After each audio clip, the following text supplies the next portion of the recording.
स्वामी समर्थ सर्वांना. तर उन्हाळ्याच्या वाळवणातील सर्वांच्या आवडीचा पदार्थ पापड म्हणजे आपला साबुदाणा पापड. मस्त असे खुसखुशीत लागतात आणि हो, करायला अगदी सोपे आहेत. तर चला मग रेसिपी बघूया आपण. तर मी रात्रभर साबुदाणा 1.5 किलो साबुदाणा, जवळपास 1.5 ते 2 किलो साबुदाणा पाण्यामध्ये भिजत घातलेला. नंतर सकाळी उठून थोडंसं पाण्याचा शितोडा दिलेला आहे हाताने साबुदाण्याला. आणि इकडे गॅसवर पाणी ठेवलेलं आहे. जेवढा साबुदाणा आहे तुम्ही अंदाजे सगळं म्हणजे घेऊ शकता. प्रमाण तर मी इथं सांगितलेलं नाही आहे, पण अंदाजाने तुम्ही हे करू शकता. तर त्यानंतर मी पाणी उकळल्यानंतर मी पूर्ण साबुदाणा त्यात टाकलेला आहे आणि त्यानंतरून बारीक इकडे मी बटाट्याचे खीस करून घेतलेला आहे. मग जेव्हा तो ट्रान्सपरंट दिसायला लागतो साबुदाणा शिजल्याच्या नंतर, त्यात तुम्हाला बटाटा टाकायचा आहे आणि तुम्हाला प्रमाणाप्रमाणे जेवढं तुम्ही साबुदाणा घेतला त्याप्रमाणे तुम्हाला मीठ टाकायचं आहे, सेंदव नमक टाकायचं, कारण हे उपवासाचे पापड आहेत.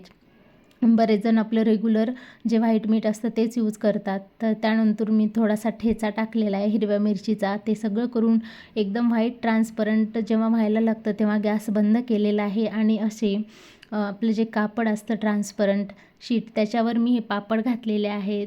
तर बघू शकता इथे छान असे पापड आपले तयार म्हणजे झालेले नाही आहेत अजून तळण्यासारखे, पण 2-3 दिवस चांगले कडकडीत उन्हात वाळू द्यायचे आहेत. तर बरोबर मी 9 वाजता हे पापड घातलेले होते. तर त्यानंतर मी बरोबर 2.5 ते 3 तासानंतर हे पापड उलटण्यासाठी आले. तर बघू शकता खाली काही न चिटकता एकदम अलगद असे आपले पापड झालेले आहेत. तर इकडे मी थोडेसे 2 प्रकारचे केले होते. एक जाड लेअर टाकलेला आणि एक एकदम पातळ टाकलेले, आणि जे तुम्हाला असे तुटलेले दिसतात ते आमच्या बाळांनी टाकलेले आहेत पापड. तर बघू शकताय तुम्ही. आणि 12ला मी पलटी केले होते. तर साधारण 4 ते 5च्या दरम्यान मी परत ते पापड पाहण्यासाठी आले होते. तर बघू शकता इथे पापड खूप असे छान वाळून झालेले आहेत आपले. तरी आपल्याला अजून पुढचे 2 दिवस कडकडीत उन्हात, कारण पुढचे 1 वर्ष आपल्याला ते ठेवायचे असतात हवाबंद डब्यात, त्यामुळं कडकडीत असे उन्हात वाळवायचे आहेत. तर 2 दिवसानंतर मी परत 1 दिवस फॅनच्या खाली वाळवलेले आहेत.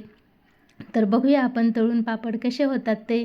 मस्त. कशी वाटली रेसिपी तुम्हाला? अगदी साधी सरळ सोपी आहे. रात्री साबुदाणा भिजत घालवायचे, पाण्याला आदन ठेवायचे, त्यात खीस टाकायचा आहे आणि हिरवी मिरची टाकायची आहे.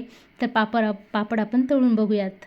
तर इकडे बघा मस्त असे पापड खुसखुशीत तळून झालेले आहेत. कशी वाटली तुम्हाला रेसिपी? आपल्या चॅनलवर तुम्ही नवीन असाल तर लाईक, शेअर, सबस्क्राईब करायला विसरू नका. आणि हो, जे जाड टाकले होते त्याचे पापड हे आहेत आणि जे थोडेसे पतले टाकले होते ते दोन्ही सेमच झालेले आहेत, फक्त जाड आणि पातळ एवढाच फरक आहे. तर तुम्हाला कशी वाटली रेसिपी? आवडली असेल तर नक्की शेअर करा आणि आपल्या चॅनलला सबस्क्राईब करत जा. अशाच भेटूया व्हिडिओमध्ये. तोपर्यंत बाय. श्री स्वामी समर्थ.